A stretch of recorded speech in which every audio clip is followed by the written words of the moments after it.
Meu nome é Marina Leite, eu sou uma mulher com deficiência visual e hoje eu estou entrevistando a Silvia Elizabeth em nome da Retina Brasil. Olá, Silvia Elizabeth, que prazer conversar com você hoje aqui no Dia Internacional da Mulher 2023, um dia aí que é muito importante para a luta, né, de todas as mulheres aí por um acesso mais igualitário na sociedade. Também é um prazer estar com você. Eu queria começar a nossa conversa te perguntando um pouco da sua vida, né, da sua vida pessoal, assim, quem que é a Silvia? De onde que ela vem? Como é que foi a família da Silvia? Piruna, no estado do Rio de Janeiro, e a minha deficiência é uma doença chamada retinose pigmentar, onde hoje eu quase não consigo enxergar mais, né? É uma degeneração que vai diminuindo o campo visual aos poucos, portanto, ele pode levando à cegueira. E hoje a minha dificuldade visual já é muito grande. Ô Silvia, e como é que foi a sua trajetória, assim, de vida profissional? E quais que foram os desafios que você enfrentou como mulher negra com deficiência visual na sua trajetória? A minha trajetória, né? Eu sempre gostei muito de estudar. E fui estudando até que eu me formei professora, entrei na faculdade, fiz a graduação, pós-graduação, fiz mestrado, doutorado. E nessa trajetória, eu passei a trabalhar como professora no Estado. E até aí, a minha dificuldade visual era muito pequena, porque o que eu tinha era alta miopia, desconhecia a retinose pigmentar. E da alta miopia, eu fui trabalhando até que os problemas foram surgindo. Então, a minha trajetória até um determinado tempo foi relativamente bem em relação à minha visão, até que os problemas começaram a surgir. Bem, hoje a minha relação com a minha família é boa, mas antes foi muito difícil, porque meu pai morreu sem aceitar que eu tinha um problema visual. Ele não acreditava e não aceitava de jeito nenhum. Os meus filhos começaram a entender bem depois. Mas não é que não deixavam de me ajudar, eles me ajudavam. Mas eles não conseguiam entender como que eu, falando que tenho deficiência visual, posso morar sozinha, cozinhar, arrumar casa, sair, viajar. Então, eles não entendiam isso. Até que eu comecei mostrando para eles como que o problema da deficiência, a mesma coisa, eles, quando eu estudava, né, que foi um grande problema na minha vida, principalmente quando foi feito mestrado, doutorado, uma dificuldade imensa. Você imagina um mestrado, doutorado em matemática, você vê aquele quadro, você vê, entre aspas, aquele quadro cheio de números e você sem ter condições de enxergar. Então, era bem complicado. E isso meus filhos achavam assim, não, mãe, você não pode ter deficiência, como é que você pode fazer isso?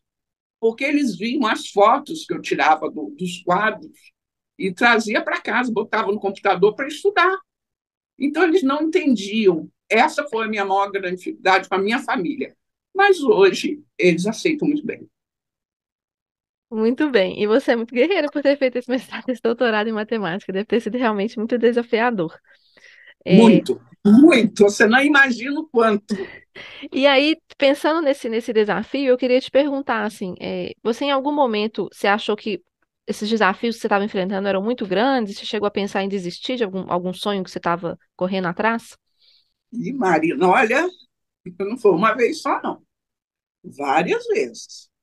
Principalmente quando eu estava em sala de aula, que os meus professores, às vezes, eu cansada de um dia de trabalho, tinha que viajar para o Rio para ter aula dia de sábado, o dia inteiro, começava 8 horas da manhã e até a noite. Chegava lá depois de um dia de sexta-feira exaustivo de trabalho, porque eu também era diretora de escola, além de ser professora, eu debruçava assim, muitas vezes na cadeira, tentando descansar, e eu levava cada susto do meu professor, e o quadro entupido de atividades, eu olhava para o quadro, já tudo embaçado, né? Já embaçado por causa da visão, e mais embaçado ainda por causa do sono. e eu sem saber o que fazer, muitas vezes eu pensei em desistir. Só que aí tinha um problema. Quando eu começava a pensar em desistir, eu ficava, desde quando quando foi que você desistiu de alguma coisa? Levanta a cabeça e continua seguindo em frente. Eu mesmo me dava força. E eu, graças a Deus, cheguei até o fim. Uau, gostei dessa frase. Quantas vezes você desistiu? Então não pode desistir. É severo, né? Mas também é muito produtivo aí. Que bom que eu fiquei muito feliz de escutar isso. Eu queria te perguntar agora, Silvio, que você falou, né, que você tem retinose pigmentar e que as suas dificuldades começaram em determinado momento da sua vida. Então, eu queria entender, assim, quando que você disse também que sempre teve alta miopia. Então, como é que foi essa sua trajetória, assim, de ser uma pessoa com deficiência visual? Quando que isso começou? Como é que foi isso? Marina, esse olhinho, né, uma partezinha do corpo tão pequenininho, né? Mas ele é tão problemático, Marina. Segundo o meu oftalmologista, eu, retinólogo, eu tenho um combo oftalmológico.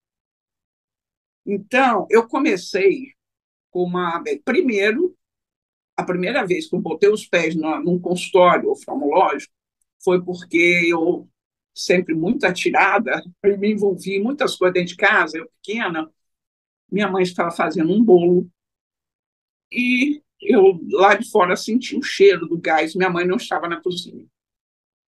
Quando eu cheguei para ver abrir o forno, eu vi que o gás, o fogo estava apagado. Muito saliente, ao invés de chamar a mãe, peguei o fósforo e fui acender o forno. Só que o gás que estava concentrado dentro do forno veio no meu rosto. Aí queimou a sobrancelha, meus olhos, pegou aquele calor, não chegou a queimar, mas aquele calor, o vapor, perdi os cílios. Foi a primeira vez que eu fui para um oftalmologista. A partir daí, depois que eu tirei o tampão, que eu cuidei dessa queimadura, né? Dessa assadura, porque não foi nem queimadura, só esquentou os olhos, graças a Deus não danificou, não fiquei com cicatriz nem nada, eu descobri uma miopia. Mas uma miopia pequena, 0,5. Só que todo ano eu ia parar no oftalmologista, que eu tinha que trocar o óculos. Eu cheguei a 21 graus de miopia. Junto com a miopia, eu tinha um astigmatismo também, mas eu não lembro quantos graus. A minha miopia, ela diminuiu depois que eu fiz a cirurgia de catarata, eu já estava com a retinose, né? Já tinha o diagnóstico da retinose. E junto da retinose, então, tenho alta miopia, que no caso é miopia degenerativa, tenho o astigmatismo, que é o menor problema que eu tenho, é, miopia, é o astigmatismo. Tenho glaucoma, o edema macular, eu estou começando a sair dele, está começando a melhorar, e tenho descolamento de vidro, que também eu já fiz até uma cirurgia, agora já está ficando no outro olho. Então eu tenho que aceitar o problema da minha visão, porque ele resolveu dar trabalho em todos os lados. É o combo oftalmológico que eu tenho que carregar, infelizmente. Silvia, esse combo é muito grande. É, mas então, você primeiro teve uma miopia, essa miopia você, né, descobriu que era uma miopia degenerativa, uma automiopia, aí você recebeu o Não, diagnóstico de retinose? eu tive a miopia, depois passou para alta miopia. E fiquei até aí um longo tempo. Ah, tá. Depois que eu descobri que era miopia degenerativa. Eu só fui descobrir minha retinose com 40 anos. Porque eu troquei de óculos e olhei para fora, saí da ótica, olhei com um óculos novo, olhei para fora e disse, não estou enxergando. Procurei um outro oftalmologista, foi aí que, através de outros exames que eu nunca pensei em fazer, que eu descobri que eu tinha retinose, eu já não tinha mais visão periférica nem visão noturna, eu só tinha visão central. Eu sei que hoje você é uma grande aí liderança do Retina Campus e do Brasil como um todo. Então, eu queria te perguntar, assim, como é que são suas atividades no Retina Campus? O que que você faz? Como é que é isso aí? Pois é, Marina, o engraçado é que quando a médica, por sinal, apesar da forma que ela me falou, eu gosto muito dela mesmo, que ela me disse que você tem retinose pigmentar. Eu falei assim, o que é isso? E me opera, porque ela é uma grande cirurgiã. Eu falei assim, não, isso aí eu não posso te operar e nem ninguém vai te operar, porque isso é uma doença que te leva a cegueira. Não, você vai ficar cega. Então, a partir desse momento que ela me falou que você vai ficar cega, afirmando isso para mim, e eu não tinha visto nada da retinose, eu saí em estado de choque. Depois que eu cheguei em casa, que realmente até hoje eu não sei como que eu cheguei em casa, mas tudo bem, eu resolvi começar a estudar, descobrir o que era a retinose pigmentar. E nesse busca daqui, busca dali, eu não conhecia ninguém, até que falei, quer saber uma coisa? Eu descobri umas pessoas em alguns lugares. Vou fazer um encontro de retinose pigmentar aqui em Campos. E eu tinha, na época, como referência, eu descobri que a referência na retinose pigmentar era Maria Antonieta. Eu não tinha nem noção quem era, como encontrar e como falar com ela se ela não me conhecia, e nem eu a conhecia. Então, você encontrou ela pela internet? Como é que foi? Eu sei que eu comecei a pesquisar, procurando um e outro, que eu estava em grupos de WhatsApp, né? Até que me disseram que tinha Retina Rio, que eu devia encontrar o telefone lá. Então, através disso, eu fui localizando a Antonieta. Até que eu consegui o telefone dela, conversei com ela e convidei para ela vir fazer essa palestra aqui. E o problema era quanto ela iria me cobrar, porque era eu, né? E isso foi em Ela que ano, Silvia? prontamente aceitou. Hã? Isso foi em que ano? A Marina, não sei, Tá, uns 10 no anos tempo. atrás, uns 15 anos atrás. Tem mais 10 anos, tem mais 10 anos. Disso, eu fazia passeios com grupos. E eu convidei várias pessoas para participar. O evento foi feito no IFE, na Universidade Federal, e a Antonieta aceitou e veio. Não cobrou nada, graças a Deus. Porque até então eu não sabia como é que era isso, mas tinha que ter pelo menos a despesa para hospedagem. Foi assim, onde que eu vou arrumar hotel? Porque dinheiro para pagar hotel eu não poderia ter essa disponibilidade. Mas também ela veio sem problema nenhum com a acomodação. Então foi tudo mais muito tranquilo. A partir daí, ela fez a palestra, foi muito boa, conversamos bastante. Ela veio, até convidei para ela vir até a minha casa, no almoço, nesse mesmo dia antes ela viajar, e ela me convidou para abrir aqui a Retina Campus. Se eu agora que eu estou entendendo o que é retinose pigmentar, mas eu aceitei. Eu gosto de desafio. E a partir daí eu comecei a estudar mais ainda, porque não era só a retinose que eu precisava entender. Eu precisava entender outras patologias ligadas à retina, as doenças hereditárias de retina. E eu tinha que formar uma equipe para trabalhar comigo na Retina Campus. Quem seriam essas pessoas? Porque trabalho voluntário é maravilhoso, mas não são todos que aceitam. Ainda mais tendo deficiência. Mas, graças a Deus, a Retina Campos já está aí há 8 anos. É uma luta muito grande. Eu batalho muito junto com algumas pessoas que, às vezes, têm a disponibilidade para ajudar.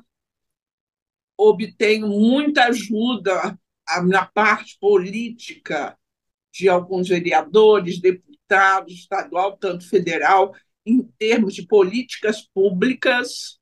Não é questão financeira, porque isso a gente não tem ajuda de ninguém. E estamos lutando e conseguindo muitas. Já fizemos, quer dizer, sugerimos projetos de lei, inclusive da bengala verde, da bengala branca com tarja vermelha. Vários outros projetos de lei já conseguimos aqui na cidade e estamos só chegando mais longe, inclusive com a fazemos parte de alguns conselhos, Conselho Municipal, Conselho do Estado do Rio de Janeiro, e hoje eu também, isso a Retina Campus, né? E hoje também, desde o ano passado, eu estou como conselheira, representando a Retina Brasil no Conselho Nacional de Saúde em Brasília. Ô, Silvia, antes de você falar um pouquinho disso, só para deixar claro aqui para quem for assistir, é, quem que é a Maria Antonieta, para quem não conhece? Você falou o nome dessa mulher algumas Falei, né? vezes. Olha, Maria Antonieta, ela é vice-presidente da Retina Brasil, foi na época da presidente Maria Júlia e continua hoje na era Ângela Souza.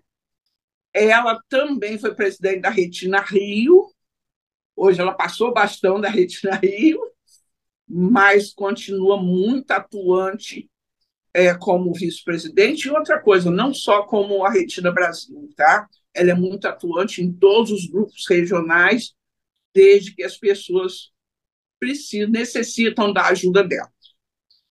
Concordo, também sou fã da Maria Antonieta. E o Retina Campus hoje, ele é uma associação de pacientes, é isso? É uma associação de pacientes, tem o comitê científico, é o doutor Luiz Rosman, tem uma parceria imensa, muito boa com o Educandário dos Cegos. O Retina Campus ele atende aos pacientes com as doenças, distrofias de retina, não só doença hereditária de retina. Eu não vou abandonar uma pessoa que vem me procurar porque levou uma queda, teve uma pancada no olho e perdeu a visão. Ele não tem doença hereditária de retina, mas ele perdeu a visão, ele está cego. E ele quer fazer parte, então ele vai participar. Então, todas as pessoas que têm problema visual compõem a Retina Campus, e essa parceria que eu tenho com o Educandário, lá a gente consegue disponibilizar tratamento, terapias, né, com psicólogos, terapia com artes, parte de educação artística muito boa. Temos a orientação à mobilidade, Soroban e vários outros cursos. Então, uma parceria muito boa com as entidades, porque nós não deixamos os nossos associados sem ter a motivação para continuar seguindo em frente, porque a deficiência chega a um ponto que é um mero detalhe. O que importa é que nós estamos continuando a viver e seguindo em frente. Adorei. E você vê como é que é esse seu trabalho na Retina Brasil e no Conselho Nacional de Saúde? Você fica indo para Brasília? Como é que é isso aí? Olha, do Conselho Nacional de Saúde, esse trabalho é muito intenso, chega a ser bem cansativo, viu? E eu tenho reuniões em Brasília, mas não só em Brasília. No mês passado, a reunião foi no Rio Grande do Sul. Então, nós temos reuniões em vários lugares. Agora, em março, dia 14, eu estou indo para Brasília. Eu estou indo para Brasília para a reunião ordinária. Em abril, a agenda está, quer dizer, até dezembro minha agenda está entupida. Mas em abril, precisamente, já apareceram inúmeras reuniões. Eu vou ter que ir para Brasília 3 vezes, e o pior é que não dá para eu ir e ficar para a próxima reunião. Eu vou ter que ir e voltar. Então, são trabalhos cansativos, mas muito prazerosos, Marina. Você, sabe, você se sente. Aquilo que eu sempre sonhei, dar um significado aos problemas que acontecem na nossa visão, as doenças, aos medicamentos, são as políticas públicas que a Retina Brasil, por meu intermédio, estamos tentando inserir no SUS, fazer com que as pessoas conheçam e reconheçam. Então, é um trabalho muito árduo, mas muito prazeroso. E como que você consegue ter energia para fazer tudo isso? E uma pergunta, quando você faz esse tanto de viagem, como mulher com deficiência visual, é desafiador para você? Bem, peraí. Primeiro, energia. Você sabe que eu já me perguntei isso também? Eu não sei te responder, não. Como que eu consigo energia? Eu não sei. Eu acho que é o engajamento que eu tenho com a deficiência, É a paixão. a, von- hã? É a paixão que você tem pelo trabalho. A paixão. É a paixão. É a vontade, porque eu sei, eu imagino que eu não vou ter muita coisa para fazer nos meus olhos mais com esse tanto de pesquisa que está acontecendo, está saindo por aí. Acredito que eu vou continuar com a visão assim ou até mesmo perder totalmente. Mas tem tanta criança, tanta adolescente, tanto jovem, que é impossível você não batalhar por eles. Eles têm uma Tá vida certo. inteira. Então, isso me motiva, me Muito bem. faz ir à frente. Primeira vez que eu viajei, é claro que eu não viajo sem Atena. Essa aí tem uma na bagagem e outra na mão. Atena é a minha bengala verde. Então, a primeira vez eu tremia muito. Hoje, eu até tremo, há muito pouco. Porque eu aprendi que o meu problema é na visão, mas a minha boca funciona perfeitamente. Os meus sentidos também. Então, eu saí daqui do portão da minha casa, entrei no táxi, fui para o aeroporto. Quando eu boto os pés no saguão do aeroporto, primeira coisa, procurar alguém para me ajudar. A partir daí, fui lá, fiz o check-in. Olha, eu preciso de uma pessoa para me acompanhar em todas as escalas até chegar ao meu destino. Eu não me aperto, porque vai ter alguém para me ajudar. E quando eu chego no meu destino, se eu não tiver com ninguém me esperando, que normalmente não tem, a ajuda que eu tenho no aeroporto, eu vou para os boxes para pedir um táxi.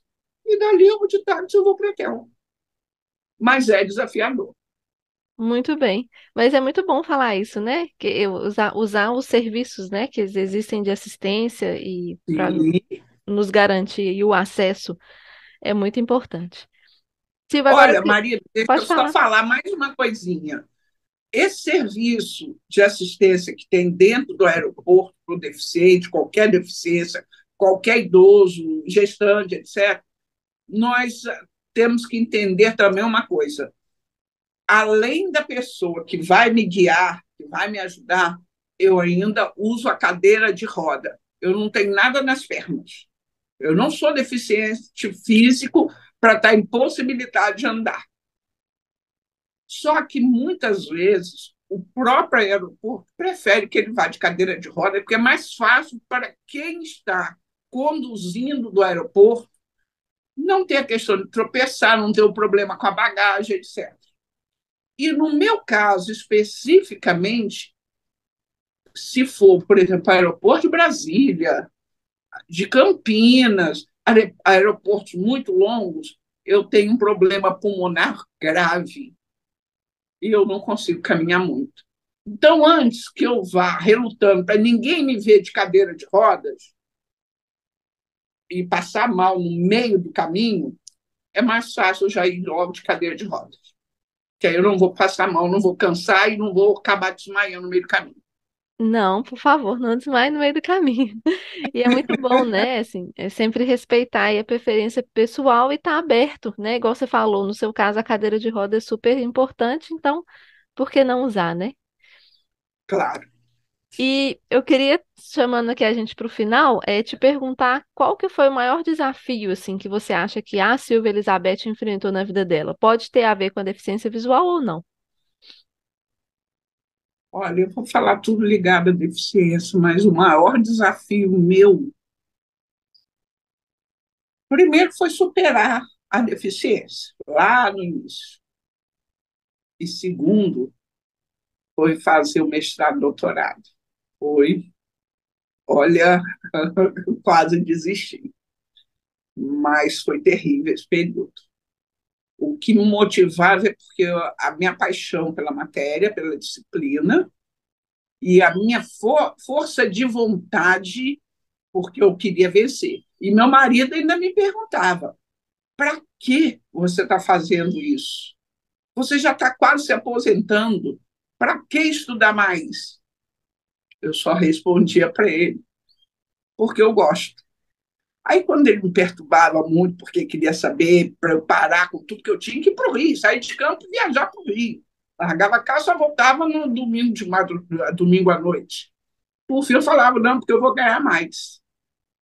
Aí, então, ele parava de me perturbar. Mas foi um grande desafio, viu? Em todos os sentidos.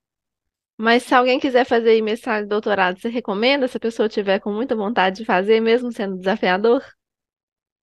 Nossa Senhora, estudar sempre, sempre. Seja lá, nos grupos que nós temos, no WhatsApp, também na presencial da Retina Campus, porque nós temos um grupo de apoio da Retina Campus que é enorme, com 250 participantes. Ali tem muita gente que reclama: ah, eu parei de estudar por causa da visão. Eu tento convencê-lo que tem que voltar a estudar. E com isso eu já consegui várias pessoas que voltaram a fazer o EJA, que estão estudando, que fizeram vestibular. Isso é muito importante. Não é a deficiência que vai atrapalhar você estudar, não.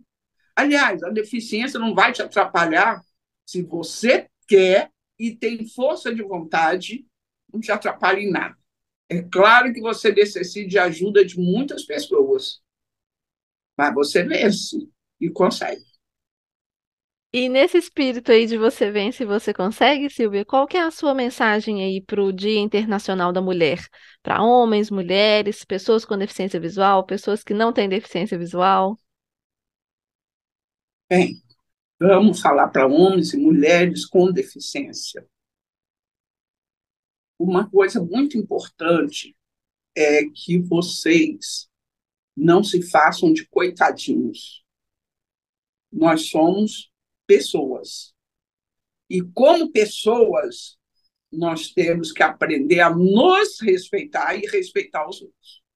Portanto, a deficiência é difícil, é sim, mas é uma coisa que você consegue ultrapassar barreiras se você quiser. E em relação a essa deficiência, tem que ter muito cuidado para vocês não se trancarem em casa. Todos precisam nos ver. Nós somos deficientes. E daí?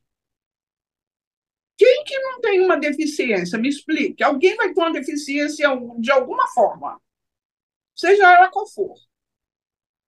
Alguém vai deixar. Por que que alguém vai deixar de sair de casa, de passear, de se distrair, de viver só porque tem uma deficiência? Ninguém pode fazer isso. E você que não tem deficiência, lembre-se de uma coisa: o amanhã é incerto. Hoje sou eu. E você não pode ser amanhã?